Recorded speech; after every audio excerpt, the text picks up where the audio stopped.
You are now tuned in to the Jmack Experience Podcast. All right, we're back, and we got a very special guest on the show today. I want to give you a round of applause. Thank you so much for joining us today. How are you feeling, my friend? Pretty good. Thanks for having me. Super excited.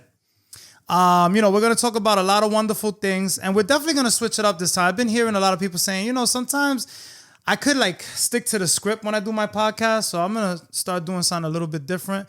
But Bryan Molloy, did I pronounce it right? Yes, you did. Popcorn Inc. Yep. Episode 117, the Jmack Experience Podcast. We're going to go into the intro real quick, and we'll be right back. Welcome to the Jmack Experience Podcast. This show is for motivational purposes only. However, we will not be politically correct, but our goal is to inspire those who listen and watch the show. Thanks for tuning in. Please be sure to follow us at the Jmack Experience Podcast and email us if you would like to be a guest on our platform at the Jmack Experience Podcast at gmail.com. Peace. Once again, I want to give you another round of applause.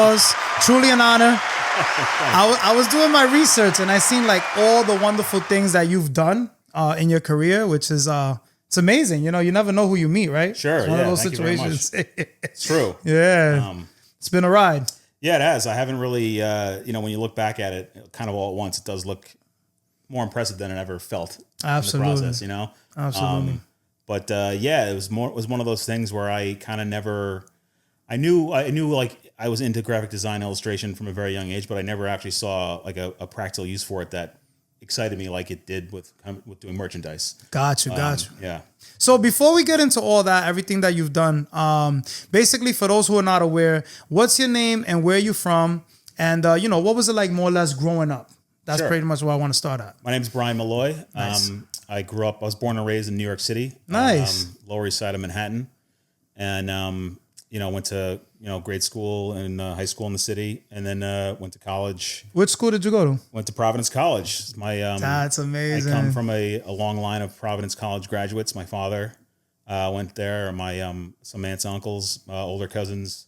My mom went to Salve Regina. That's where they met. Nice. College. So a New York City family, but with deep Rhode Island roots. So that's funny that you already got to that, because I wanted to ask you, what made you want to go to Providence College out of all colleges? We got NYU, we got Columbia, so many great colleges in New York, right? Yeah, it's true. And I mean, I think part of it was, at least for me when I was in high school, I really did not know what I wanted to do. Right. As the career that I've sort of built over the last 10, 15, almost 20 years now, wasn't really something I even considered as a possibility. I was really unsure what to do. Yeah. And Providence College, and a lot of the schools I applied to were liberal arts schools where you kind of could go there and figure out what you wanted to do while you were there. So you were pretty much like everybody else, right? At that age, undecided. Absolutely, completely undecided. Didn't have a major. Yeah. Didn't have a major for 2 years. But the tiebreaker for Providence was that my dad went there. Yeah. And we grew up in a house that was a big college basketball fan. Nice. Of the Friars. And it was essentially, that was the tiebreaker. I got into... were you Knicks fans or Celtics? Knicks all the way, right? So my dad's from Long Island. My mom's from New York City. Oh, nice. Okay. So they're both New Yorkers. My uncle, my mom's brother, was kind of I would say mostly integral to our Knicks fan. Okay. My brother and I, at least, took us to a lot of games at the Garden. We got to see the Knicks teams that, people talk about. They never won a title, but the Ewing, Oakley, Starks. Oh man, this was the legendary moments of the Knicks. Those are the teams that we grew up watching, and I in hindsight, now that I'm older, I can go look back and appreciate how awesome Jordan was. Yeah. I hated him. Hated him at the time. He cut our hearts out every year. It was awful.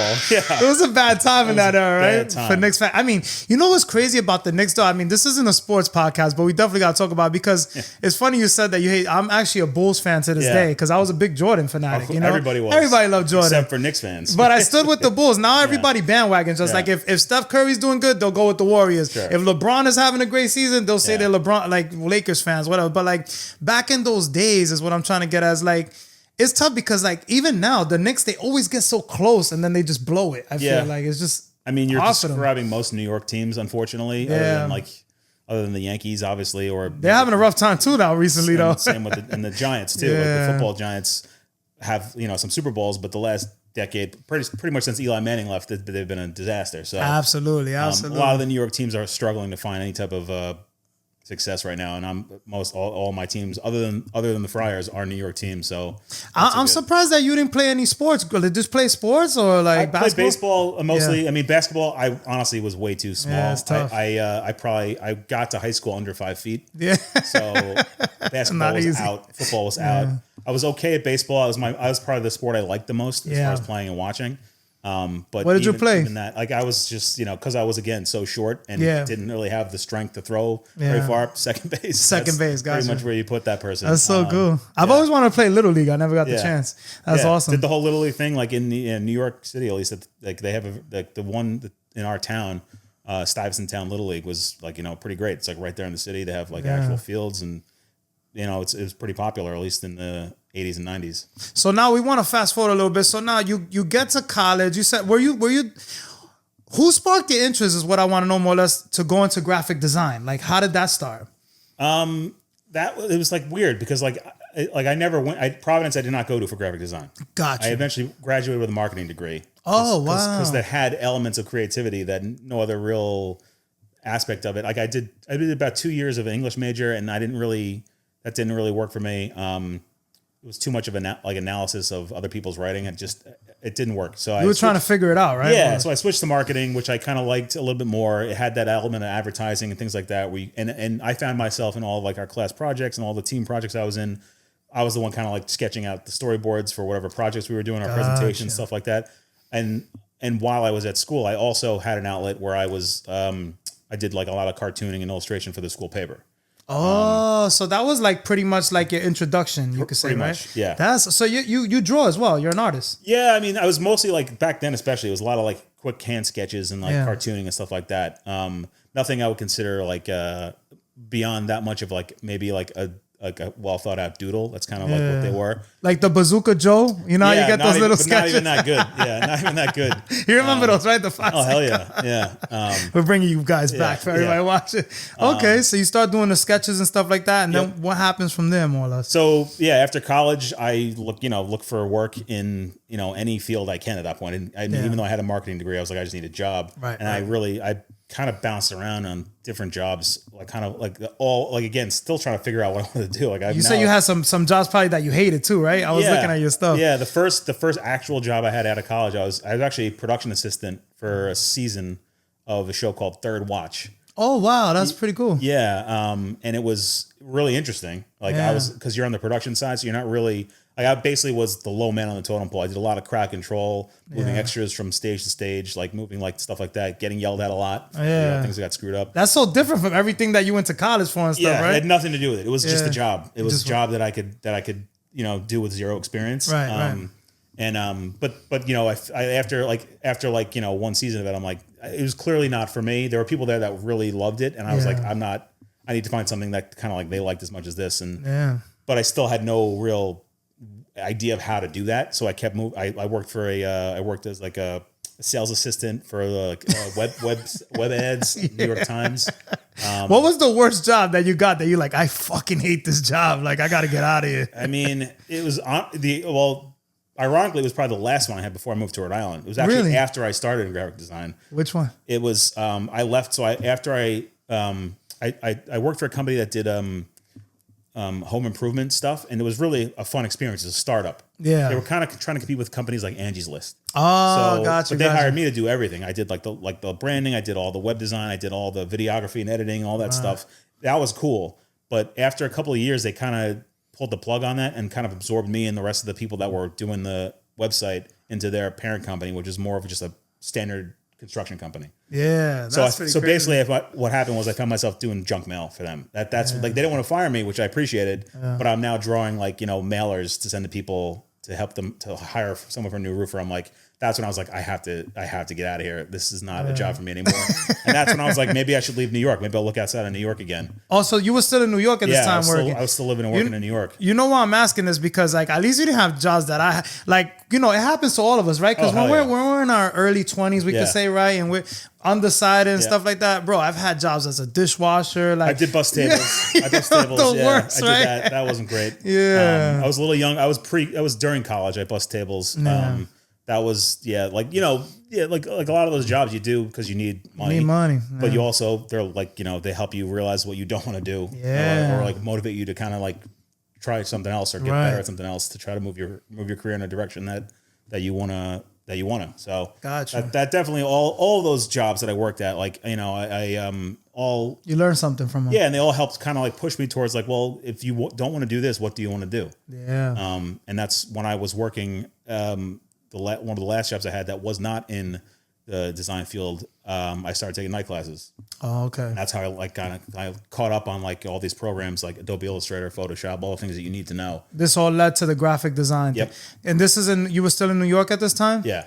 Okay, so now you end up coming back to Rhode Island, right? I came back to Rhode Island because when I was doing this, like the designing a lot of this junk mail stuff, I was looking I had family in Boston, I had family in DC. Those were the areas I was looking to possibly move for work. Bigger cities than Rhode Island, more or less. Yeah, but because of like, this is going, again, dating myself, I was looking on places like Craigslist for a job. Wow, and you're bringing us back. I type in Boston and up pops some jobs in Providence. Gotcha. And because I went to school there and was pretty familiar with it and obviously, like, I have like just a general connection to the city. I was like, I wonder what the jobs are, and I looked into the Providence section, and there was a couple that were right smack in the area of merchandise that I was already doing as like a hobby. It's like meant to be.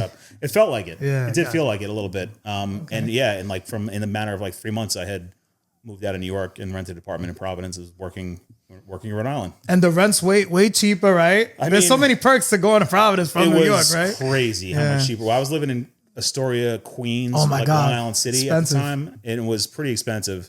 And yeah, when I came to Providence, I was living in a one bathroom apartment in Queens. And I think the rent was like, and this is going back like $1,200, like $1,500. Yeah. And then when I came up here to visit Providence, I found a place, two bedroom, $2 $800. Yeah, it's ridiculous. So I was like, oh wow, that's crazy. Because my biggest concern too was, at least in New York, the salary was whatever it was, and I was going to make less. Right. But with that giant chunk of rent going down, I can actually afford to do this. I like it. So now, when you get to Rhode Island, right, is this when you end up working for Teespring? Yeah. More or less? That's the job I took. This is crazy. Yeah. Now, we gotta talk about, because Teespring is a major company, a big company. Like, how did you end up? Is that the job that you found on Craigslist? Yeah. Wow, that's so crazy. Yeah. I found plenty of jobs on Craigslist back in the day too. I'm not gonna lie. Yeah, I'm actually now that you said it out loud, I'm trying to remember if that's how exactly I found it. I'm pretty sure it is. Wow, that's amazing. And I just like reached out to whoever was in charge of hiring, and it was literally like a couple of emails and a visit, and then offered the job while I was there. Gotcha. And that's when I was like, I'm gonna take it, and I like in a matter of about 2 weeks, I stayed there for another 5 days, found an apartment, moved home, packed my stuff up, and that's crazy. So it's like really, literally fell in your lap. We can say, right? I mean, it just all happened so fast. Yeah. And that was one of those where I'm like, if I had thought about it longer, I probably wouldn't have done it, because it seemed like kind of a crazy idea at the time. To pick up and go like that. Right? Most people overthink it. Right, and I did not. And for me, it was more like, this is a job that I know I will be good at. That's awesome. That's kind of what was the deciding factor. What were you actually doing when you got hired? Like, what department were you in? Just the graphic design department. I was one of about a dozen designers they had on staff, and the majority of our work was, because Teespring at its genesis was really just a consumer-facing platform where anybody could use it, and they could put anything they wanted on a shirt. Yeah. And then if you sold enough, like you hit a target number of like 25 shirts. Yeah. Once you hit that number, the company would then print it and ship it to everybody. Yeah, I've actually done it before. Yeah, and I did it. I mean, as soon as I started there, I'm like, I'm going to try this. But our job as designers are mostly to either fix people's artwork that wasn't print ready, or come up with something that if they had an idea for it, to help them come up with an idea. So it was really like, it was basically like, at its core. And I remember telling this to people that at the company, I'm like, we essentially have a mini design agency within the company. And it was being used to help get people to sell shirts. And that's good because cool. not everybody knows what they want to do sometimes. Like they have an idea, but they don't have the logo, right? They don't have, where they want to place it or kind of design. So that's how they make like the extra money is what you could say, right? That keeps the company afloat. And it was a lot of fundraisers. That's like a lot of it was raising money for whatever the like charity football was. teams and a lot of that like stuff. A lot of there was a lot of like viral moments people were trying to capture too. Like if something happened, someone would make a shirt and like they post ads for it on Facebook or share it with their audience and try to sell a bunch. That's amazing. And they did really well. And that's sort of what led to like, they sort of realized, well, this works for, your everyday person. What if we talk to a musician or an actor or somebody that has a built-in audience and they sell through Teespring? That wind up being like the real, like the kind of like the diversion of my career where it was like, oh wait, I can actually see like a real career here and working with people that have much larger audiences, much more like, evolved brands or people that need that kind of work. And that's sort of where I kind of like everything. You start growing a passion for this, right? I mean, but it was almost more like, oh, I can see how my interests to get me into this are now also could be part of the future of what I'm doing, where it's like actually leads me towards something that I, like to do, but also I'm excited about doing. So you've seen this for long term now, not just a job type of thing. Right? That's awesome. Yeah, no matter who I was working with or for, I'm like I can actually exist in this space essentially. I like it. Who were some of the big projects that you ended up like working for and stuff like that? Just for the people watching. At Teespring, we did a lot with music. That was like the biggest get we had. Okay. So I think the probably like there was like that Irish like rock band Flogging Molly. We did a few shirts for them. We did a couple of shirts for there was a concert up in that was a Neil Young and who the heck, I'm drawing a blank on it right now. I actually brought let's see. You bring some work for us. This is an exclusive. You guys are getting exclusive today. I like it. Let's get this is old. This is from a while ago. It was a here we go. Neil Young, Willie Nelson. Willie Nelson? Harvest of Hope. That's crazy. So they did a bunch of like it was a concert. And they sold their merch through Teespring. So I did this one, but a few other designers did some other ones. And they did I think they did pretty good. At the time I wasn't really privy to the financials. Oh, this is awesome. But, and anybody else that you have there? 'Cause I know you bring us a few things. Yeah. Let's just show them some of the work that you've done. Some of these I've turned into decorations for my home office, like Cool in the Gang. Cool in the Gang? Yeah, that's a good one. Legendary, bro. That's a good one. That is fire. I said the hip hop, the hip, hip. This is fire. So it's one of their shirts that they did? Yeah, so you can see I just chopped the shirts up and put it on the wall. That's the Flogging Molly. Okay. And this is a rock band, you said? Yeah, like an Irish rock band. That's fire. An Irish folk rock. And then some of the cool ones for me, at least, was this is one we did for the San Francisco Giants. Oh, that's awesome. Yeah, so that one led to like so they worked with Teespring to get that done, and they liked that one so much they actually hired me just on the side to do some more projects for them. So this is for their Mexican Heritage Night. I see it because it says Campeones. Yeah, awesome. This is after they won. So this is the shirt on the front. It said Gigantes. On the front. And so this was this one, but then I ended up doing like a Filipino Heritage Night, an Irish Heritage Night, and a Japanese Heritage Night for them. Which I don't have because they were out. They were game day giveaways essentially. They hired me to help them. So they like sold out probably. Yeah, I think they probably printed like, I don't know, 20,000, gave them out to the first or however many, the people that show up first get that shirt. Yeah. And they wear it. So I got to see them on like TV. It was cool. Yeah. And that's your work. You know what I mean? Like, how did that feel when you seen that? That was, because after I did it with Teespring, that was a great project. Then that's when they hired me to do it just separately on my free time. And they sent, so I got like a check from the San Francisco Giants. I'm like, oh, check it out. That's amazing. I jokingly said like I'm being paid by a Major League Baseball team. Like, dream achieved. Oh, it probably just blew your mind, right? Like, yo, I need to do this on my own. I'm not playing second base for the Giants, but they're paying me. That's awesome. That's a big, coming from being undecided, right? Working odd jobs, not knowing what you want to do. It was cool, but it was kind of a light bulb where I'm like, oh wait, if they're paying me this for this, how many clients do I need to line up to make this my own Become business? Your own brand. Yeah. And that was still further down the line. One of the cooler projects we got to do as a company also was we worked. This is when he was still alive. Was Stan Lee? I was gonna say you say you worked for Stan Lee. That's major. Yeah, it was awesome. What was that like? That was cool, and he was. I mean, again, he had people. That worked with our people, so I didn't actually personally get to work with him. Yeah, but he seemed to be very involved with the final approval of everything. So the fact that I did a few that he approved and launched, and made money for his POW Entertainment was really cool. I I don't have the one I like. I don't have the one I like the most, but I do have one of them on me. We did this one around 4th of July. Pledge Allegiance. That is so dope. For you guys don't know who Stan Lee is. Do your research. Some of your favorite comics. Yeah, legend. This is crazy. Did you get to meet him at all? I did not, because he was out in California. Some of the people in our company went out there and did get to talk to him and meet him. And he seemed to be like. There's a photo that I need to dig up, because the first one I did for him, because his big thing was, obviously he created all these characters, but when it came to the movies, he had a cameo in all of them. Yeah, he did. Pretty much until he died. He was in every single one. Even in Spider-Man, right? The last one? All of them.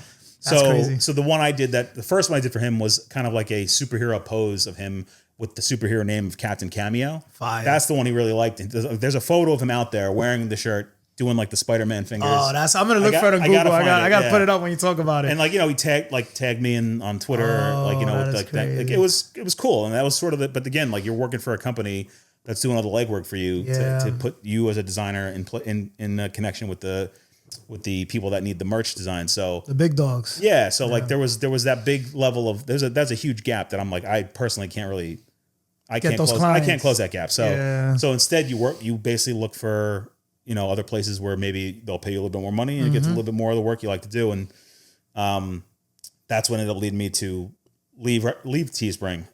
What happened there? Why did you leave? It was a combination of things. The main one was they closed the Providence office completely. So pretty much laid off, more or less, you could say? They pretty much laid off. That sucks. I would say the majority of the company was laid off. They kept on some people that wanted to be as remote employees. I was one of them. Yeah. With a few other designers to continue to work with them. They were all based in San Francisco at that point. There was always 2 offices, one in San Francisco, one in Providence, but they closed Providence. I think they moved their production facility to Kentucky. Yeah. Which I think it's still there. But at that point, I'm like, well, if I'm a remote employee, I'm going to start looking for, because I didn't want to leave at that point. I was doing okay. Yeah. I knew how much cheaper it is to live in Rhode Island than New York. I didn't really think about moving back to New York City. You ended up just being that's what happened to me, to be honest. I came out here and I'm like, you know what? It's cheaper. It's better to raise a family, this and that. I had season tickets to go to the Friars hoops games now. I was enjoying myself. You don't have to worry about parking. Yeah, exactly. Yeah. I like it.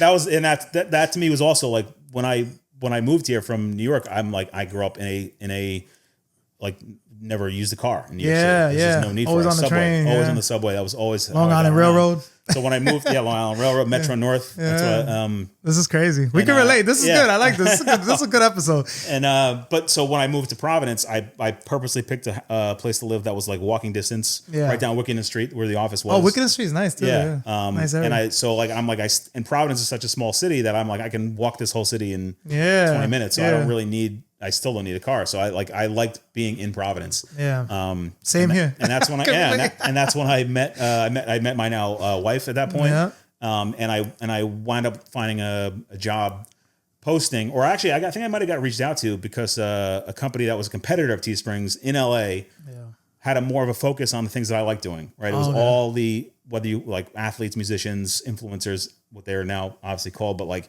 back then it was just people that had YouTube channels, or they had big followings via Facebook or what year was this, more or less? This is around 2016. Oh, so this is the beginning of people doing all the social media, right? Almost the takeoff of it. You could say it's pretty much right at the beginning, and they had the company was called Represent, and they had a lot of because they were in LA, so they had a lot more access to the people that could move a lot of merch, actors, and a lot of actors. A lot of athletes. I got to work with some players like the Alex Caruso on the Lakers. He's on. Nice. I think he's on the. Oh, he's on the Thunder now, right? Yeah. Yeah. Is this where you end up going remote at this moment, right? For a few years. Yeah. So once Teespring kept me on as a remote employee, I was like, all right, maybe I'll just be a remote employee for somebody else, and that's how I ended up at Represent. Because they didn't want me to. They were like, you don't have to move out here. You can just be a remote employee for us. And for me, it was there's no difference in the work I'm doing. I'll get paid more money, and I get to work with higher profile clients. And the comfort of your own home too. In the comfort of my own home. Can't beat that. So the trickiest part was adjusting to California hours working in a remote employee. Oh yeah, because it's a time zone difference. Yeah. Gotcha. And they were usually pretty cool with the difference. I mean, the mornings were easy because for me it was noon. That's when my day started. Yeah. But when your day ends at 8 o'clock, 9 o'clock, that can get a little, midnight. Yeah, that can get a little old. So this is where we got to talk about all the wonderful people you work for, like did projects for, you could say. Yeah. But like you said, Mike Tyson, Dennis Rodman, Von Miller. Yeah. Countless. Who else? Am I missing any? Sorry. And those were all the ones that represent. When I switched to the company in LA, those are the clients that we were starting to work with. Crazy. The cast of The Office did a lot of stuff with us. Rainn Wilson and Jenna Fisher. Yeah. And again, I was part of a team, obviously, that we had a lot of awesome, talented designers and a lot of client management people that were great at like dealing with them and like putting us all together to get like something done. But there was a lot of just really cool stuff that came out of it. And a lot of these, and again, I think it was a different time when it came to selling merch online, where it was still kind of new to like the whole campaign idea of like, we're going to launch this for 2 weeks, promote it to your audience, see how they do. And some of the numbers that these people put up, like I think Mike Tyson sold 6,000 shirts in like 2 days or something like that. That's something crazy. crazy. Rainn Wilson definitely like sold like 15,000. And Rainn Wilson, I did a few with him, but there was he did a lot with the company with a lot of the other designers. Yeah. And he was just, I think he would continue to just push it out there. He was like the perfect guy for it, because he would make videos with the merch. He would go on his channels and really lay into how much fun he was having, and that works. That helps sell a lot of stuff. And he had a great charity he did it for. Yeah. Most of the actors did it for charities that they had either were a part of or had created.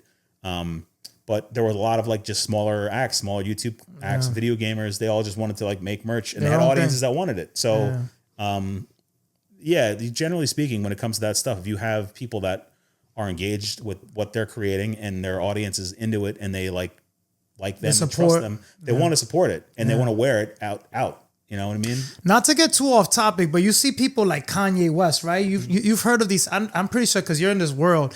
But they'll put out a regular white T-shirt for $100 and it sells out in minutes. Isn't that shit crazy? Yeah, I mean that just proves how much you can do if you have a loyal audience. Yeah. I mean, I would. I don't understand it, but that's what I mean. It doesn't matter. Yeah, it doesn't matter if I understand it. yeah. If the people buying it want it, then then it works. So I can't argue with it. But I would never suggest that to somebody. Yeah. But if you can do it, It works that's for them, awesome. right? Yeah, Yeah, if you can sell blank white T-shirts, then It's crazy. you have a pretty. You're loyal an awesome audience. person, right? Well, Not some people, yeah. But you have a loyal audience. Yeah, exactly. Fan base. That will prove that. Yeah. Now, can you walk us? Let's go to the technical side of things.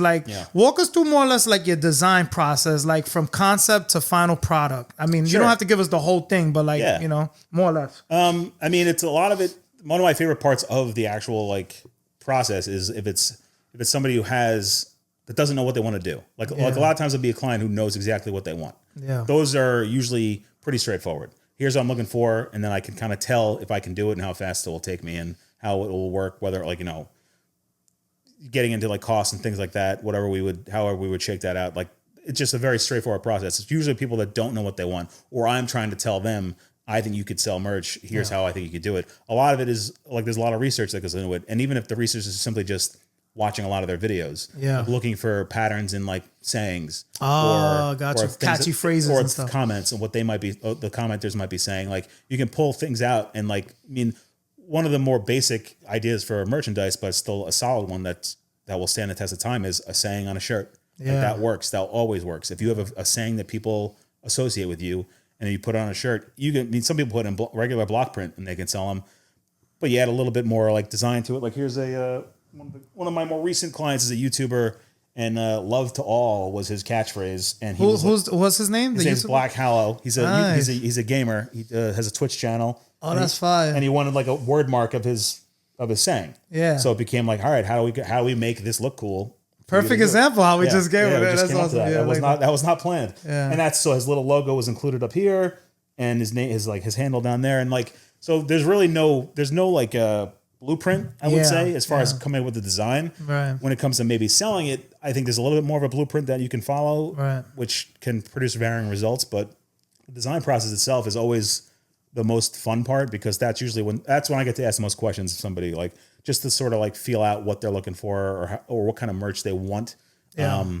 And usually get a lot of information and just some pretty basic questions about just what exactly, how they see their brand, what kind of vibe or feeling do they want people to get when they hear their name or see their merch. Like, so you can really kind of figure it out as far as like the actual, like whether it's just the tone of like something a little bit more softer, like, you know, or something rigid and hard. Like if you want like if something like, you know, something more like sports related, if it was like a football player, like I did one for, the name of the player just escaping me. I don't think he's on the team anymore, but it was all like steel and iron. It was a guy on the Steelers. So it was all very much like, you know, very like hard edged designs. And represent the team more or less. Yeah, right? exactly. The colors. And that was also all of their ball of wax because we had to work around like NFL. All the rules and regulations, the trademark and all that. That gets tricky, right? Real tricky. Because you end up getting sued. You mess around, do the wrong thing. And we were like, at Represent at least, they were very good at getting approved. They were not going to do it without. They put it in front of them and they would either say go for it, or they'd say change. Like that's got too much blue in it. If you're doing like a Dodgers shirt, like that, it was really just, it never seemed to be something that we could put our finger on in terms of what it was, but it was always like there was a lawyer involved. We had the company. This is awesome. And so like so crazy how it works behind the scenes, right? All that stuff. Yeah, like when we did the one with Alex Caruso, that was actually the Lakers actually were like, you know what, go for it. Here's our actual color palette. Use it. Gotcha. So you can never tell. Like Christian Yelich is the baseball player for the Brewers. He's from California. Yeah. So he did a shirt during those when they had all the wildfires. I think in 2017 or 18. I can't remember what year it was. But he wanted to create merch to raise money to help the victims. Yeah. So he was doing that, and I created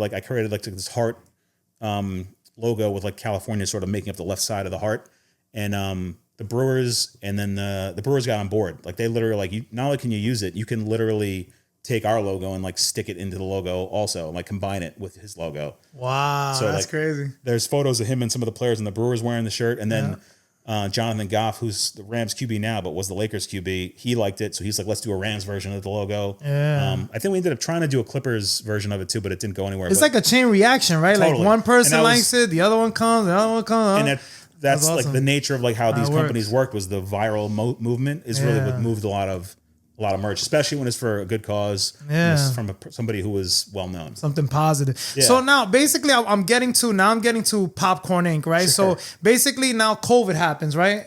Correct me if I'm wrong. COVID, yeah. I get laid off in 2020. Yep. There was basically whenever it went down, the first move that Represented was they let go of all the remote employees. I can't remember how many there was. Jeez, it was like meant for you to have your own thing, right? Yeah. At this point, because you keep getting good jobs.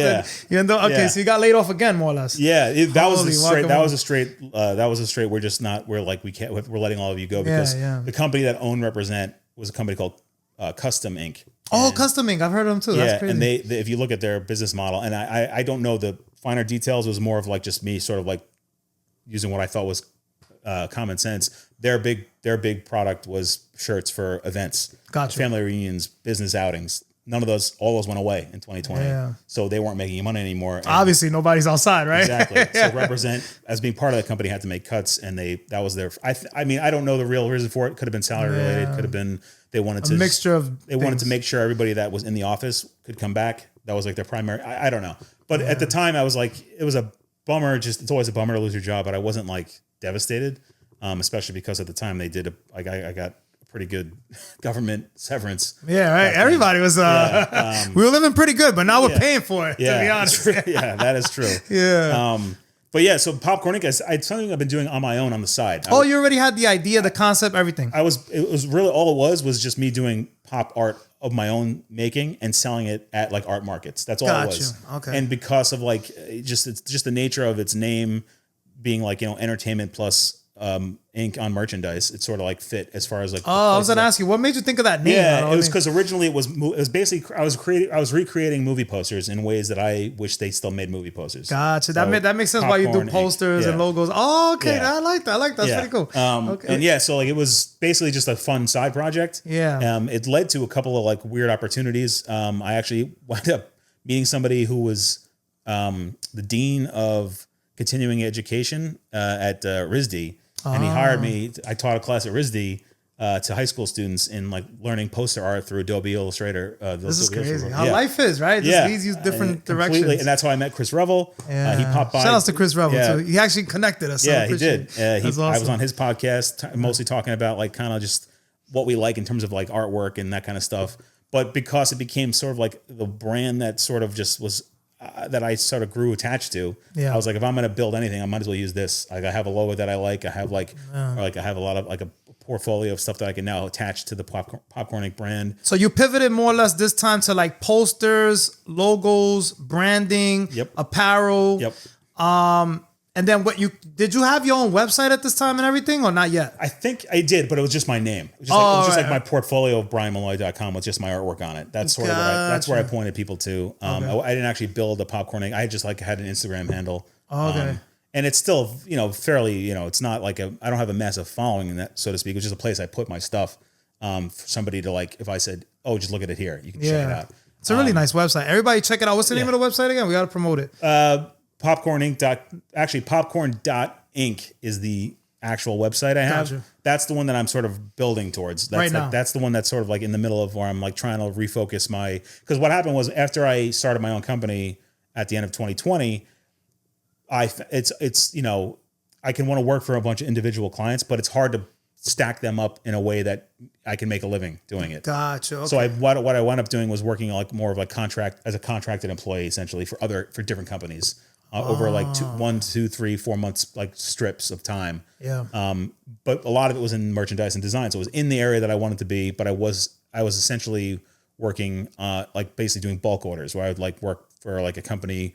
One of the last contracts I had was for a company where they basically wanted to create a line of like pickleball merchandise. Okay. So they hired me to do that. I came up with illustrations and like taglines and things like that. We created a whole robust like 20, 30 images that they then turned into their line of clothes. So like that kind of stuff was really cool. But at the same time, by the time you get to your 24th pickleball design, you're a little bored. You're a little bored. Like, where do I go from here? Yeah, exactly. Can you show us some of the posters that you did?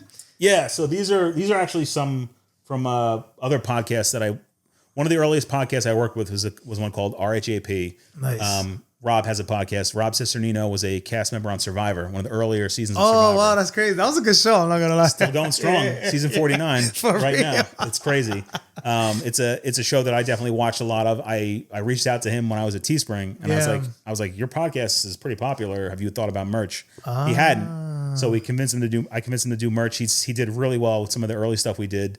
And then because he was based in LA, but he's from New York also. Yeah. We'd come back to New York, we would do a live show, and that's where I would get merch and posters, and we'd do like a live, like have a little shop set up and people would buy stuff. And so these are some of like the live show, like poster merch we did over the years. I got to get one of these for my show. Yeah. Like, all sort. Basically it was just, he let me go nuts. It was like, whatever you think will be fun.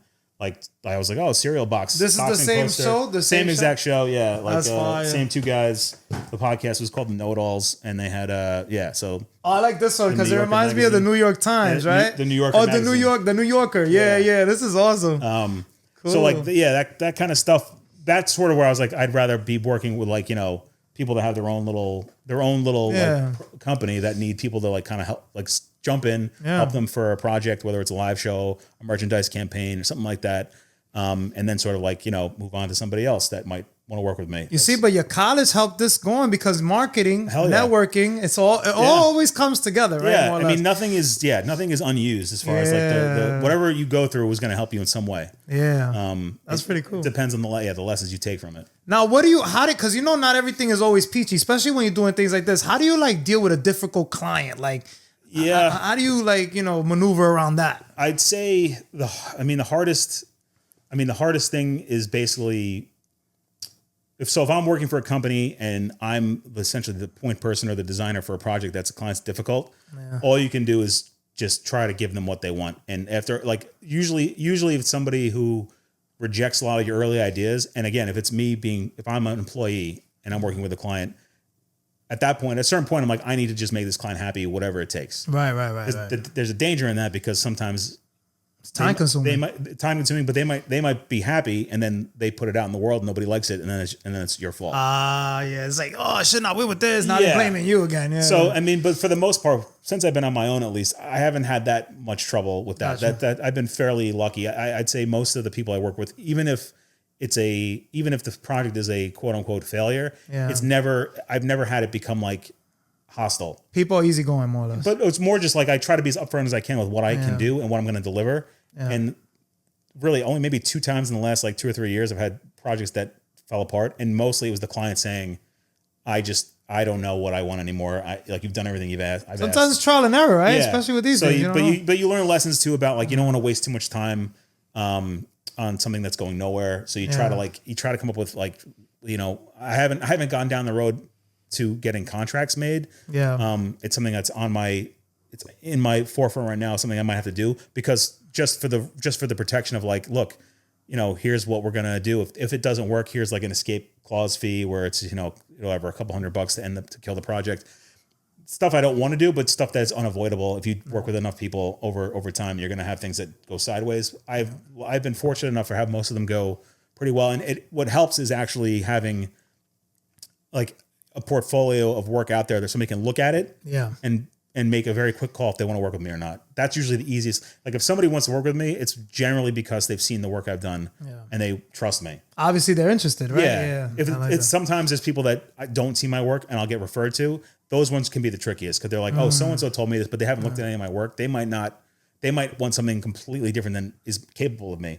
Actually, and it's okay at that point. Just like, hey, maybe I'm not the fit for you, right? Yeah, just be honest with that. Is one of the hardest things you can learn. I think. Oh, I've heard this before, and I can attest to it. One of the hardest things you can learn, but one of the best skills you can learn, is the ability to say no early on. Just know it's not going to work out. Right. Don't force it. Don't force it. Yeah, and like just or at the very least, if you get comfortable in what you're good at and what you know, you'll be able to figure out what's not a good fit for you and just don't walk away from. Or if in a best case scenario, you know somebody, refer them.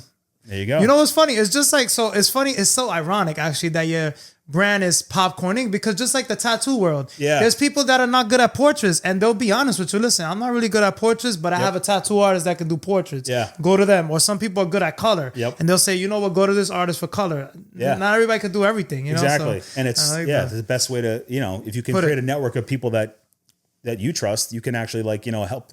Like that's somewhere that I don't know if I'd ever go, but a lot of the companies that refer out our artwork are basically, that's what they do. They're like they talk to the client and they're like, I know exactly who to point you to. Absolutely. Yeah. And that actually, awesome. There's like a good example of it. Actually, I do have here.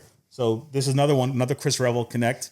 Nathan David Walker is doing a short film in Rhode Island. Till I Rot. Is this recently? It's coming out, I believe, this month. This is fire. Shout out. What's his name again? It's on the top. Nathan David Walker. I like it. Very cool guy. Independent film? Independent film. Nice. And so I actually met his wife at an event Chris invited me to. Yep. And she mentioned her husband was looking for some art for the movie. You did that logo and everything, the whole thing? Yeah, but when I talked to him, he had a very clear idea of what he wanted. And it was very photo heavy. Makes it easy.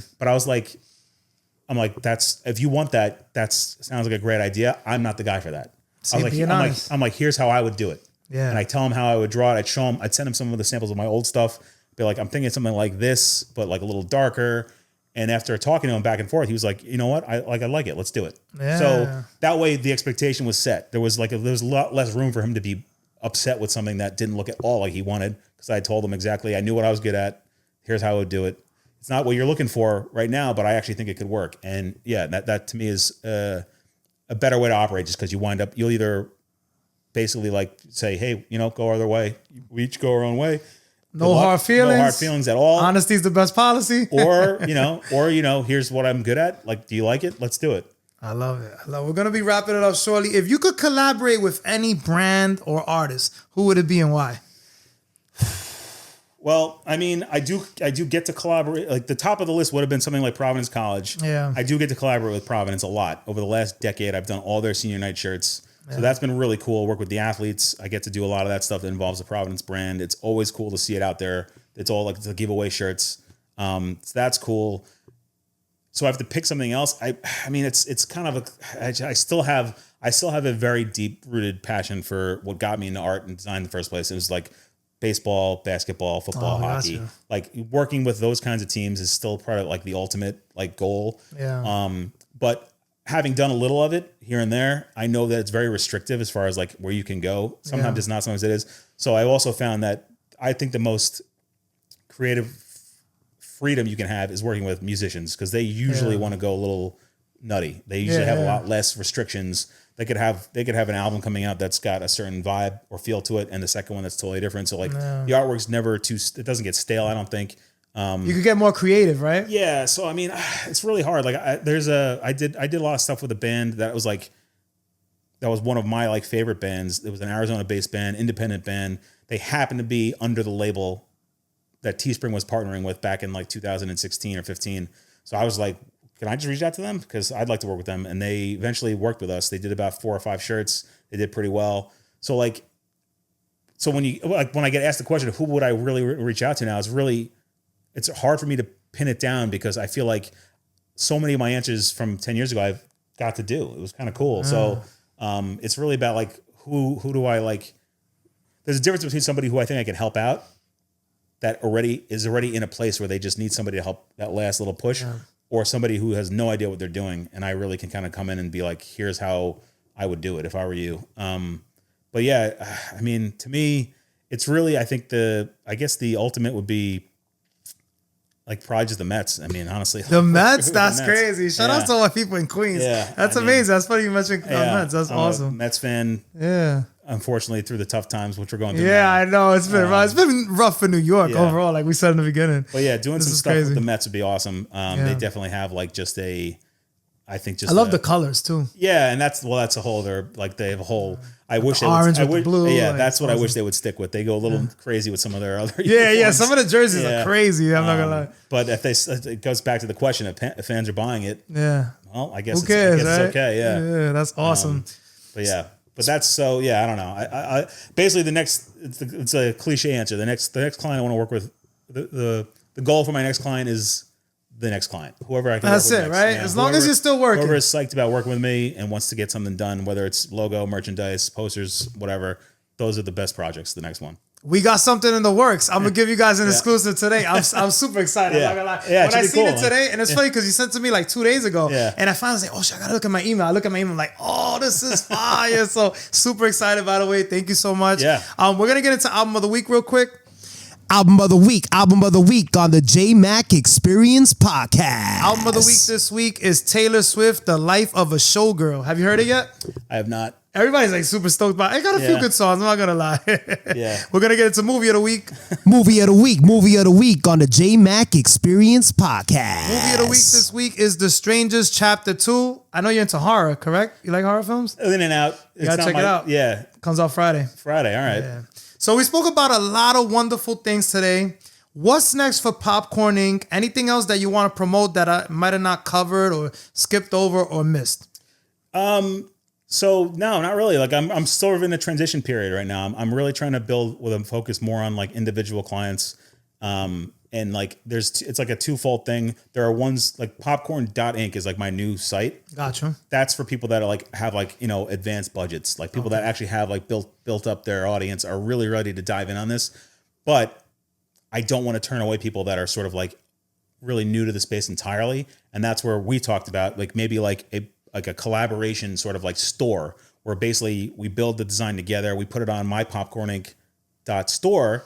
And then we just sort of like split the I like how you're giving people like the opportunity though, because sometimes, like you said, people don't have the money. Right. That's my situation sometimes. Yeah, and I don't want to turn it away, especially locally. Like that's sort of the thing that I kind of like. That's the light bulb that kind of went off when I was talking to Chris and talking to you. I'm like, there's such a like a really like awesome community around Providence and Rhode Island that like if I can get more involved in that capacity by doing maybe like once a month I have a partnership with somebody local. Yeah. And we they don't have to worry about like the cost, but they also don't have to worry about like, wasting my time. So we work together on a campaign. We put it out to their audience.